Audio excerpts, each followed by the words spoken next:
काल राज्य में एक भानुप्राप नाम का नेक दिल राजा रहता था। उनकी एक बेटी राजकुमारी दुर्गा थी, जो कि बहुत रहमदिल थी, लोगों की बहुत मदद करती थी।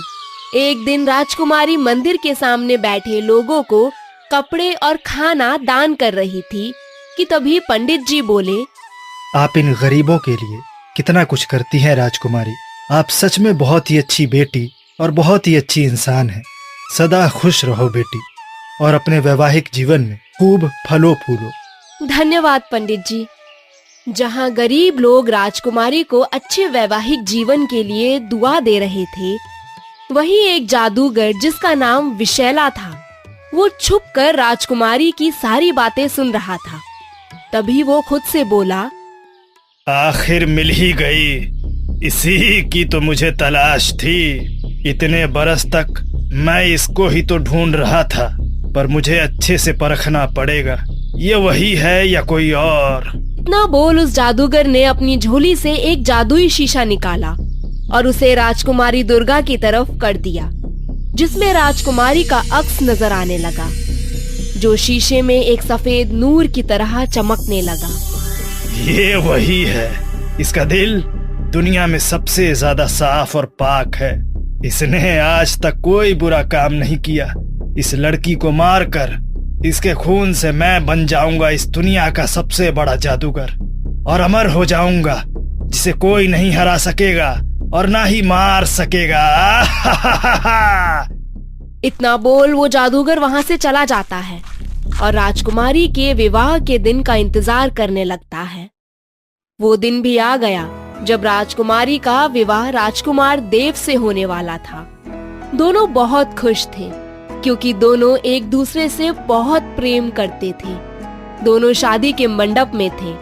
तभी जादूगर खुद को एक चादर में छुपाए शादी के स्थान पर आ जाता है और कहता है, ये विवाह नहीं हो सकता क्योंकि राजकुमारी मुझे चाहिए। तुम तो कोई बड़े जादूगर मालूम पड़ते हो। कौन हो और क्यों चाहिए मेरी बेटी तुम्हें? क्योंकि तुम्हारी बेटी इस दुनिया की सबसे नेक रूह है। इसे मारकर इसके खून से अमर बन जाऊंगा, अमर।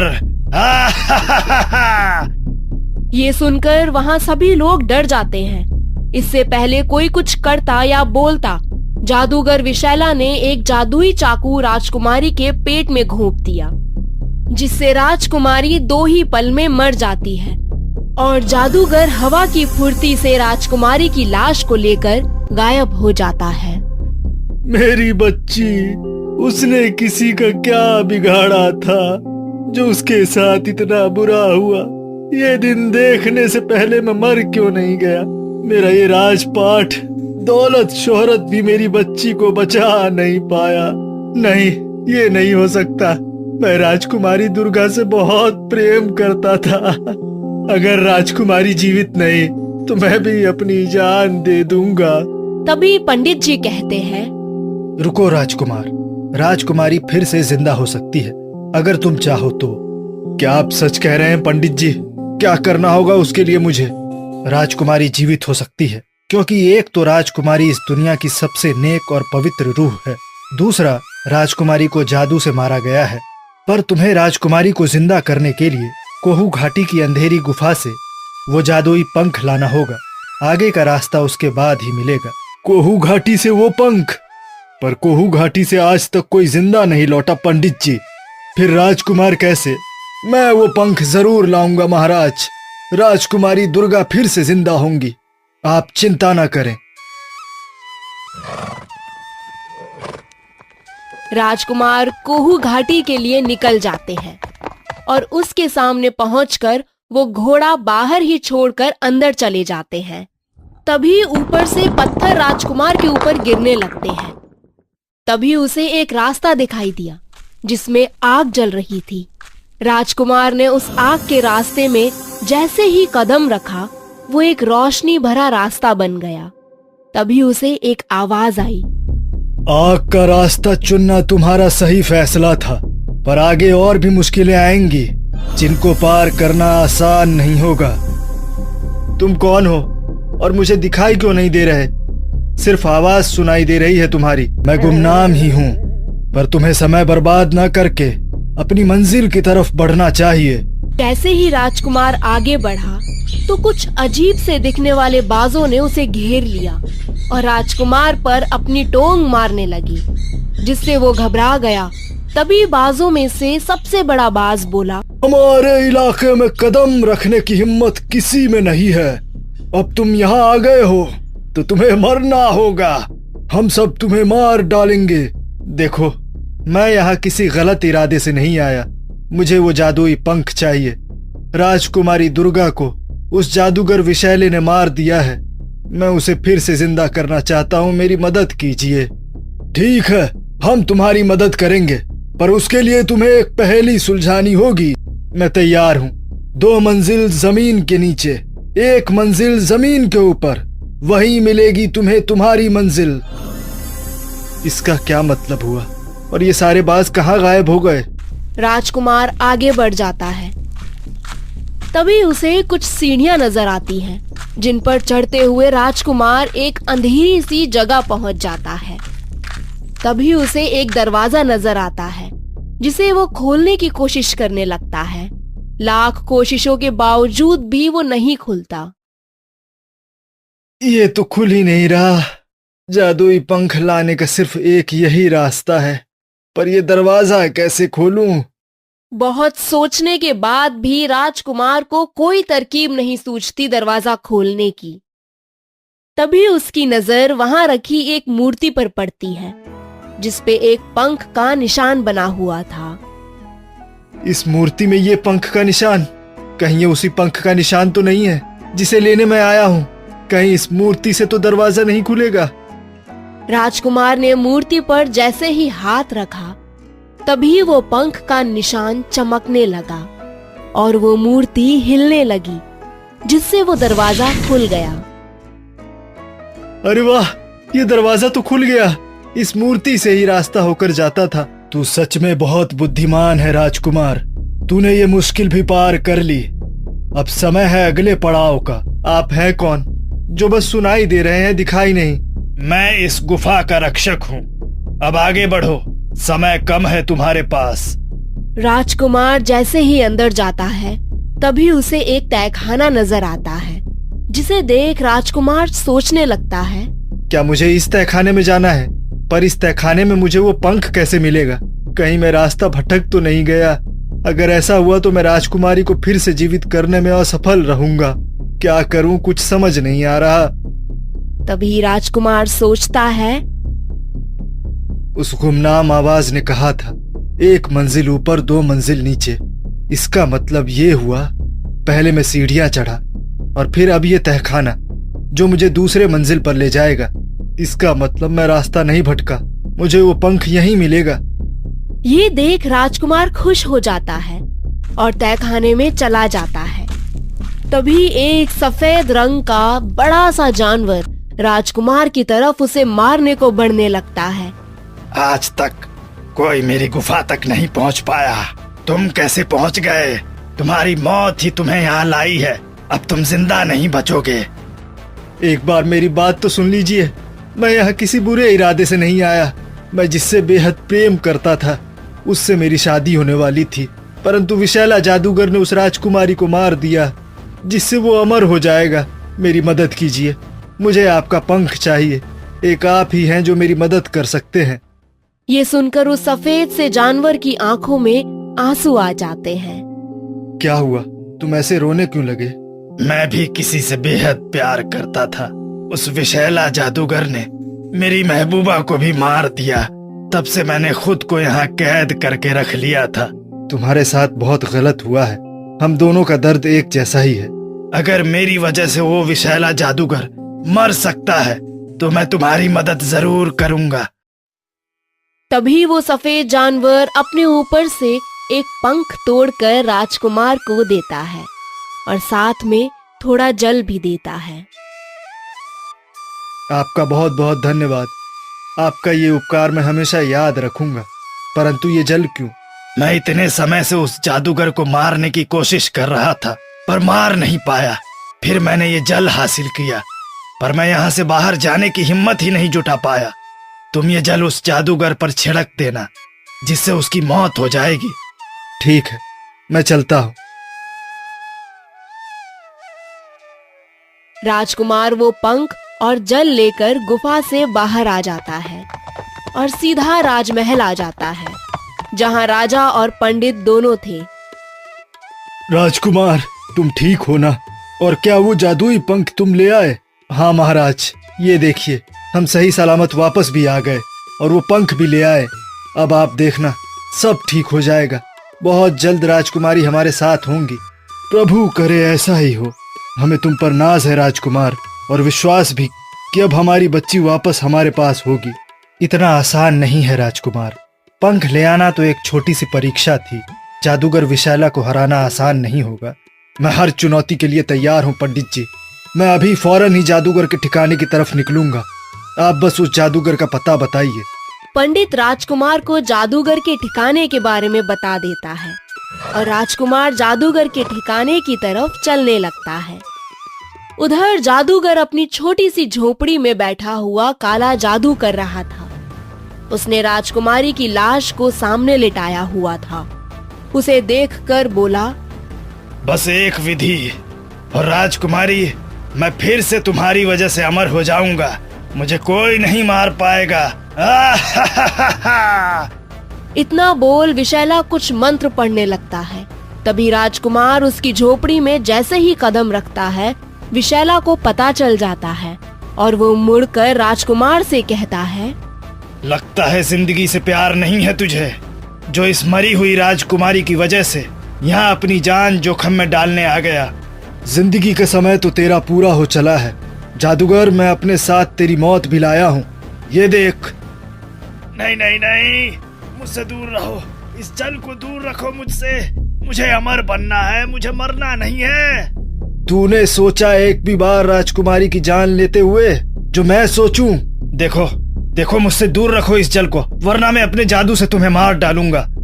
तभी राजकुमार जल की कुछ बूंदें जादूगर की तरफ फेंकता है, जिससे जादूगर की सारी शक्तियां कमजोर पड़ने लगती हैं। तभी जादूगर अपने जादू से राजकुमार पर हमला करने की कोशिश करने लगा, पर उसका जादू काम नहीं किया।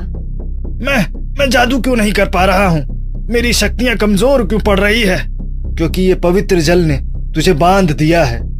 इतना बोल राजकुमार ने वो जल जादूगर के चेहरे पर छिड़क दिया, जिससे जादूगर बुरी तरह जलने लगा और जलकर राख हो गया। राजकुमार राजकुमारी के पास गया और वो पंख राजकुमारी के जख्म पर लगा दिया, जिससे राजकुमारी का जख्म भर गया और उसने आंखें खोल दी। आप फिर से जिंदा हो गई। प्रभु का लाख शुक्र है। राजा आपको देखकर बहुत खुश हो जाएंगे। राजकुमारी को सब याद आ जाता है और राजकुमार उसे अपने सफर की पूरी कहानी सुनाता है, जिसे सुनकर राजकुमारी रो पड़ती है। आप हमसे इतना प्रेम करते हैं, हमारे लिए इतना कुछ किया, आपने अपनी जान खतरे में डाली। आज हमें यकीन हो गया है राजकुमार, हमने आज तक जितने भी अच्छे काम किए हैं, भगवान ने उनके बदले हमें जीवन साथी के रूप में आपको दिया है। ये सुनकर राजकुमार और रानी दोनों मुस्कुरा उठते हैं। राजकुमार राजकुमारी को महल वापस ले आता है। राजमहल में राजकुमारी को फिर से जिंदा देख किसी की खुशी का ठिकाना नहीं रहा। आप फिर से ठीक हो गई राजकुमारी, हम बहुत खुश हैं। दोनों हमेशा साथ में खुश रहो। और राजकुमार, आपने बुराई का अंत कर अच्छाई पर जीत हासिल की है, इसीलिए हम अपना ये तख्त और ताज सब तुम्हें सौंपते हैं, क्योंकि तुम इसके अधिकारी हो। नहीं महाराज, मुझे इन सब की जरूरत नहीं है। मुझे बस आपकी पुत्री से विवाह करना है।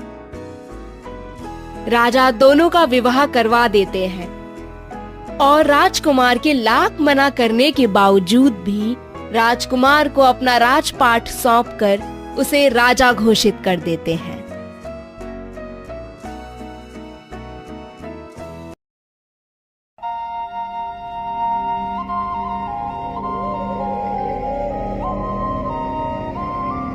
प्रतापनगर राज्य में भैरव नाम का एक बुद्धिमान और चतुर किसान रहता था। भैरव के पास बुद्धि का अनंत भंडार था, पर उसका इस्तेमाल हमेशा लोगों को ठगने में करता था। एक दिन भैरव अपने सबसे प्रिय मित्र केशव के पास जाता है। अरे भैरव भाई, तू यहाँ इस समय? क्या हुआ? सब कुछ ठीक है ना?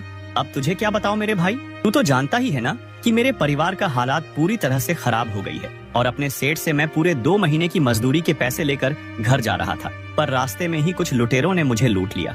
अब तू ही बता, खाली हाथ मैं घर कैसे जाऊं? अरे ये तो तुम्हारे साथ बहुत बुरा हुआ मेरे भाई।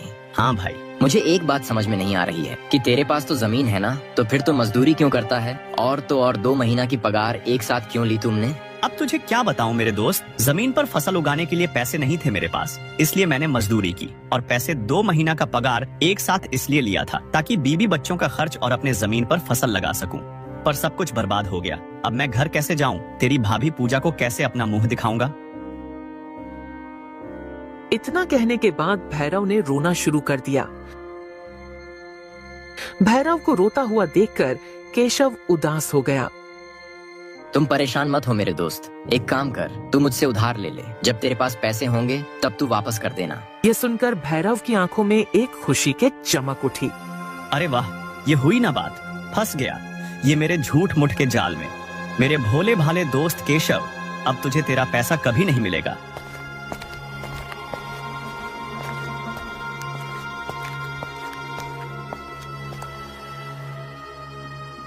केशव अपना पूरा पैसा को भैरव के हाथ में थमा देता है। अरे धन्यवाद मेरे दोस्त, मैं जल्द ही लौटा दूंगा तेरा पैसा। भैरव खुशी खुशी पैसे लेकर अपने घर की ओर निकल पड़ता है। जब वह घर पहुंचता है तब उसकी पत्नी पूजा भैरव के ऊपर चिल्ला उठती है। हे भगवान, इतने सारे पैसे कहाँ से आए आपके पास? फिर से किसी को बेवकूफ बनाकर आए हो ना आप? अरे भाग्यवान, मेरे आते ही तू शुरू मत हो जाया कर। पति बाहर से थका हारा आया है और तू खाना पानी पूछने के वजह मुझसे सवाल कर रही है। मुझे बहुत भूख लग रही है, चल जल्दी से खाना लेकर आ। थके हरे और आप तो रहने ही दीजिए। आपका बहुत हुआ, किसको ठग कर आए हैं आप? लगता है तू नहीं मानेगी। ठीक है, अरे वह मेरा मूर्ख दोस्त केशव है ना, उसके सामने 2 आंसू बहाए और एक झूठी कहानी सुनाई, बस पिघल गया बेचारा और उसने दे दिया मुझे अपना सारा धन। अब तू खुश, अब तो खाना लगा दे। भगवान का जरा भी खौफ नहीं है ना आपको? किसी का सारा धन लूट कर कोई इतना कैसे खुश हो सकता है? केशव भाई साहब, आपके कितने अच्छे दोस्त हैं, आप उनके साथ गद्दारी कैसे कर सकते हैं? जाओ और उनका सारा धन वापस करके आओ। देख भाग्यवान, तू मेरा ज्यादा दिमाग खराब करोगी तो मैं भूल जाऊंगा कि तू मेरी पत्नी है। चला जा तू यहाँ से, अब मैं बाहर जाकर कुछ खा लूंगा। इतना कहने के बाद भैरव घर से निकल जाता है और फिर पूजा की आंखों में आंसू बहने लगते हैं। हे भगवान, इनको थोड़ा सद्बुद्धि दो। कुछ ही सप्ताह में भैरव ने वह सारे पैसे खर्च कर दिए। ऐसे ही लोगों को बेवकूफ बनाने का सिलसिला भैरव ने लगातार बनाए रखा और फिर एक दिन इन छोटी मोटी चोरियों से काम नहीं चलेगा। भैरव भाई, तुझे तो कुछ बड़ा सोचना ही होगा। सोच सोच, कुछ तो सोच। रात भर सोचने के बाद भैरव अचानक खुशी के मारे उछल पड़ा। मिल गई तरकीब, अब आएगा मजा। क्या हुआ जी, कोई बुरा सपना देख लिया क्या? अरे भाग्यवान, बुरा नहीं, अच्छा होने वाला है हमारे साथ। अब अपनी जिंदगी बदलने वाली है, तू अभी सो जा। हे भगवान, अब पता नहीं इनके दिमाग में क्या खुराफाती चल रही है। अगले सुबह होते ही भैरव ने सीधे राजमहल पहुंच गया।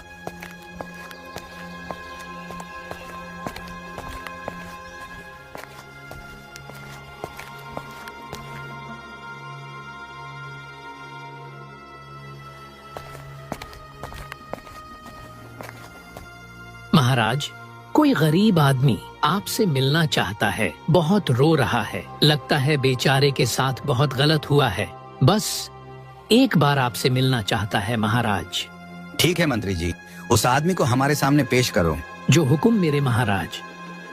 भैरव को राजा के सामने पेश किया गया। भैरव तुरंत ही राजा के पैरों में गिर गया। महाराज, मेरी मदद कीजिए, मैं मुसीबत का मारा हुआ व्यक्ति हूँ, सहारा दीजिए महाराज, मुझे सहारा दीजिए। अरे अरे, घबराओ नहीं युवक, सबसे पहले रोना बंद करो और खड़े होकर हमें बताओ क्या हुआ है आपके साथ। महाराज, मेरा नाम भैरव है, मैं बहुत ही गरीब आदमी हूँ। मेरा काम छूट गया है। मेरी पत्नी को एक भयंकर बीमारी हो गई है। अगर तुरंत उसका इलाज नहीं हुआ तो वह मर जाएगी। महाराज, मेरे पास धन भी नहीं है। मेरी मदद कीजिए महाराज। अगर मेरी पत्नी का इलाज नहीं हुआ तो वह मर जाएगी। मेरे छोटे छोटे बच्चे बर्बाद हो जाएंगे। महाराज, मेरी मदद कीजिए। अरे अरे, घबराओ नहीं युवक। हम राजा हैं प्रताप नगर के, और हमारे होते हुए कोई ऐसे बर्बाद नहीं हो सकता है। हम देंगे तुमको धन जिससे तुम अपनी पत्नी का इलाज करवा सको। अरे इस राजा को तो मैं बेवकूफ बना दिया। मेरे 2 झूठे आंसू पर यकीन कर लिया ये बेवकूफ राजा। खैर मुझे क्या, मुझे तो बस एक बड़ी रकम मिलने वाली है। अरे क्या सोच रहे हो युवक? महाराज, आपका जितना भी धन्यवाद करूं उतना कम है। महाराज, आपकी वजह से मेरी पत्नी बच जाएगी। आपका बहुत बहुत धन्यवाद महाराज। आपका बहुत बहुत आभार हूं महाराज। मंत्री जी, हमारे शाही खजाने से भैरव को एक बड़ी रकम दी जाए। पर महाराज, मेरी एक बात तो सुन लो। जितना कहा है उतना सुन लो। मैं अपनी जनता को खुश देखना चाहता हूँ, बस। ठीक है महाराज, आपका हुक्म सर आंखों पर।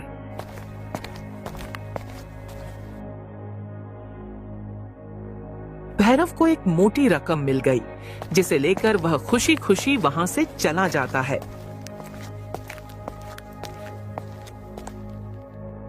यह आपने क्या किया महाराज? बिना इस आदमी के जांच पड़ताल किए बिना इसे इतना सारा धन दे दिया। उसकी जरूरत नहीं है। आपको उस बेचारे के हालात दिखाई नहीं दिए? वो कितना तड़प रहा था अपने पत्नी के लिए। पर महाराज, कोई नाटक भी तो कर सकता है। पैसों की चाह में इंसान कुछ भी कर सकता है। एक बार पता तो लगाना ही चाहिए था ना आपको। अरे तुम कहना क्या चाहते हो? हम राजा ऐसे ही बन गए, हमें लोगों की परख नहीं है क्या? तुम मेरे फैसले पर सवाल उठाओगे? मत भूलिए मंत्री जी, प्रताप नगर के राजा हम हैं। ये नगर हमारे दम पर चलता है। माफ कीजिए महाराज, हमारा वह मतलब नहीं था। हम आपसे हाथ जोड़कर क्षमा मांगते हैं। हमें माफ कर दीजिए महाराज, इस भूल के लिए। अच्छा ठीक है, जाइए, माफ किया आपको। और फिर उधर धन लेकर भैरव जैसे ही घर पर पहुंचा तो उसकी पत्नी पूजा भैरव के हाथ में धन देखकर फिर से भड़क उठी। फिर से कोई काला कारनामा करके आए हैं ना आप? सच सच बताइए जी, कहाँ से लाए हैं इतना सारा धन? किस मासूम को लूटा है इस बार आपने? अरे भाग्यवान, भड़क मत।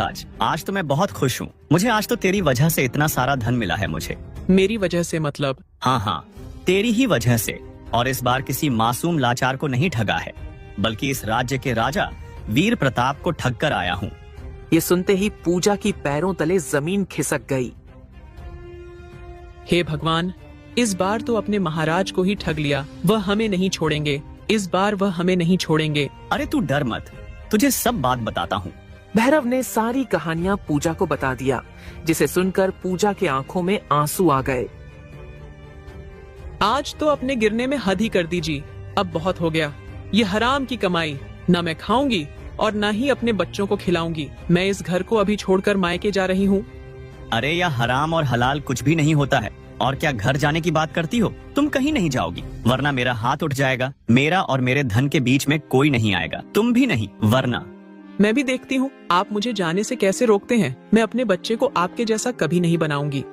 पूजा का गुस्सा देखकर भैरव को भी गुस्सा आ गया। दोनों में झगड़ा इतना बढ़ गया कि भैरव का हाथ पूजा पर उठ गया और फिर पूजा रोती हुई अपने बेटे रोहन को लेकर अपने घर मायके चली जाती है। अरे गई तो जाए, मुझे फर्क नहीं पड़ता है। मैं तो इस धन से ऐश करूंगा, ऐश। कुछ दिन ऐसे ही बीत जाते हैं और भैरव के पास सारा धन खत्म हो जाता है। अरे लगता है महाराज वीर प्रताप को फिर से बेवकूफ बनाने का समय आ गया है। चल बेटा भैरव, बन जा फिर से एक गरीब लाचार और बेचारा। भैरव फिर से राजा वीर प्रताप के पास चला जाता है।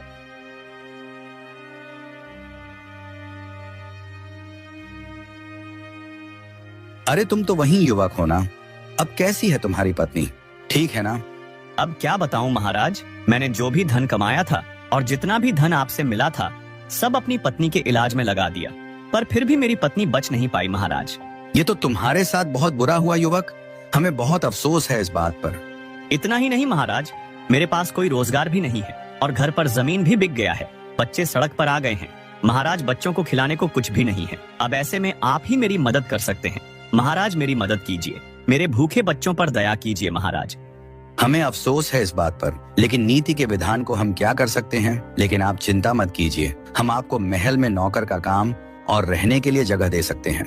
नहीं महाराज, मैं आपके ऊपर बोझ नहीं बनना चाहता हूँ। अच्छा, फिर तुम ही बताओ, मैं तुम्हारे कैसे मदद कर सकता हूँ। महाराज, अगर मेरी मदद करना ही चाहते हो तो मुझे कुछ धन दे दीजिए, जिससे मैं अपने खेतों में कुछ फसल उगा सकूं, साथ में अपने बच्चों के लिए 2 वक्त का भोजन करवा सकूं। वाह वाह युवक, क्या खुददारी है। आप देखिए मंत्री जी, इस गरीब युवक को इतना धन दो जिससे यह अपना काम शुरू कर सके। नीति ने पहले ही इस विचारे के साथ बहुत गलत कर चुकी है। ये सब सुनते ही मंत्री कहीं खो सा गया। यह यहाँ रहकर मेहनत करने से तो मना कर दिया और तो और फिर से धन की मांग कर दी। जरूर कुछ ना कुछ तो झोल है इस आदमी में। अगर यह बात महाराज से कहूंगा तो फिर यह मुझ पर गुस्सा करेंगे। मुझे ही सच का पता लगाना ही होगा। क्या हुआ मंत्री जी, कहाँ खो गए आप? कहीं नहीं महाराज, जो हुक्म आपका। मैं अब भी धन देता हूँ इस आदमी को। यह सुनते ही भैरव फिर से बहुत खुश हो गया। ये तो सच में मूर्ख राजा है, दूसरी बार भी बेवकूफ बन गया। चलो, मेरे लिए तो अच्छा ही है, जल्द ही फिर से बेवकूफ बनाने में मजा आएगा। भैरव राजमहल से धन लेकर चला गया।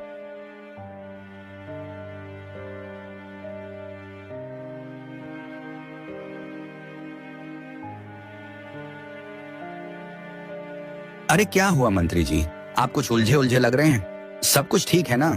हाँ महाराज, सब कुछ ठीक है। मुझे क्या होगा? पिछले बार हमने इस गरीब युवक की मदद की थी, तब तुमको ऐतराज हुआ था, लेकिन इस बार तुमने आसानी से धन दे दिया। ऐसा क्यों? दरअसल महाराज, अब हमें भी लगता है कि बेचारा मुसीबत का मारा हुआ व्यक्ति है, बस इसलिए। आप ज्यादा चिंता मत कीजिए महाराज। इतना कहने के बाद मंत्री जी वहाँ से चले जाते हैं। हमें तो सच में ऐसा लगता है कि यह आदमी झूठा है, लेकिन महाराज हमारी बात पर यकीन नहीं करेंगे। हमें पहले सच का पता लगाना ही होगा।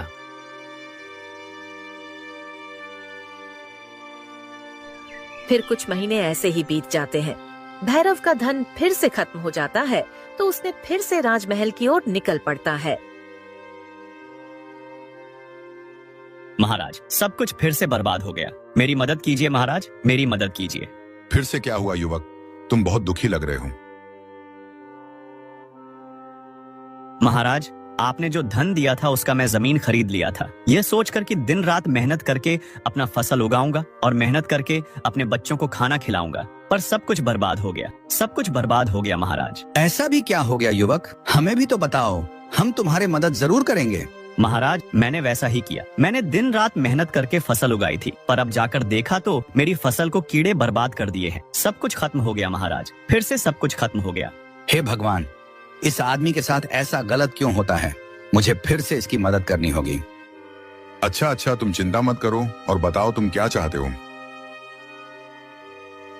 आप मुझे कुछ और धन दे दीजिए महाराज। इस बार मैं अपना व्यापार शुरू करना चाहता हूँ। बच्चों के लिए कुछ तो करना ही होगा ना। मैं आपसे वादा करता हूँ, इस बार बहुत मेहनत करूंगा महाराज, बहुत मेहनत करूंगा। अच्छा ठीक है मंत्री जी, इस युवक को और धन दे दीजिए। जो हुक्म महाराज, पर उससे पहले मैं आपको किसी से मिलाना चाहता हूँ। आप बस इजाजत दे दीजिए महाराज। हाँ ठीक है, मिलवाइए।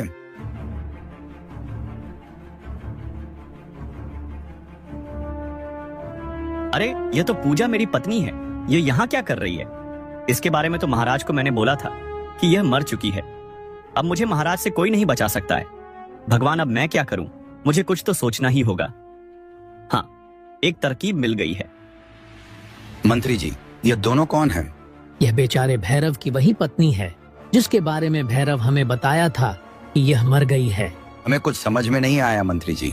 महाराज, मैं आपको सब कुछ विस्तार से बताता हूँ। पहले ही दिन से यह भैरव झूठ बोलकर थकता आया है आपको। मुझे इस बात पर शक था, पर आपने मुझ पर यकीन नहीं किया। पर मैं सच का पता लगाने के लिए इसका पीछा किया। मुझे पता चला कि यह एक नंबर का झूठा इंसान है। इसकी पत्नी मरी नहीं, बल्कि घर छोड़कर मायके चली गई है। हाँ महाराज, मंत्री जी एकदम सच बोल रहे हैं। मेरे पति भैरव सबके साथ ऐसा ही करते हैं। इसलिए मैं एक दिन गुस्से में घर छोड़कर चली गई, क्योंकि मैं उनके गुनाह में और साथ नहीं देना चाहती थी। यह सब सुनकर भैरव की तो तोते ही उड़ गई। नहीं नहीं महाराज, मैं झूठ नहीं बोल रहा हूँ, और ना ही यह मेरी पत्नी है। मैं इसको नहीं जानता हूँ। यह झूठ बोल रही है महाराज। मुझे नहीं जानते क्या? आपने इन बच्चों को भी पहचानने से इनकार कर दोगे? आप धन के लिए और कितना नीचे गिरोगे जी? ये सुनकर भैरव की आंखें पहली बार शर्म से झुक गईं। हम दिल के बहुत अच्छे इंसान हैं, लोगों के दर्द को अपना दर्द मानते हैं। तुमने उसी का फायदा उठाया और हमारा विश्वास तोड़ा है। अगर सच में कोई मुसीबत में हमसे मदद मांगने आएंगे तो शायद हम उस पर कभी भरोसा ना कर पाए। यह तुमने बहुत गलत किया है। अब तुम्हें इसकी सजा भी जरूर मिलेगी। मंत्री जी, सैनिकों को कहकर भैरव को आज जीवन कारावास में डलवा दीजिए। मुझे माफ कर दीजिए महाराज, मैं दौलत के मोह में अंधा हो गया था। बस एक मौका दे दीजिए महाराज। सैनिकों, इसे तुरंत आजीवन कारावास में डाल दो। पूजा, तुम तो मेरी पत्नी हो ना, तुम तो मुझे बचा लो, मेरी मदद करो। मैं तुमसे वादा करता हूँ कि दोबारा ऐसा कुछ नहीं करूंगा कि जिससे तुम्हारा सर नीचे हो। यह आपके कर्मों का ही फल है जी, जो आपको भुगतना ही होगा। काश आपको यह बात पहले ही समझ में आ जाती। सैनिकों ने भैरव को आजीवन कारावास में डाल देते हैं। राजा ने पूजा को महल में ही काम करने और रहने के लिए जगह देते हैं, और भैरव को भी कारावास में अच्छे से समझ में आ गया था कि चालाकी और झूठ से घर टूटते हैं, ना कि बनते हैं।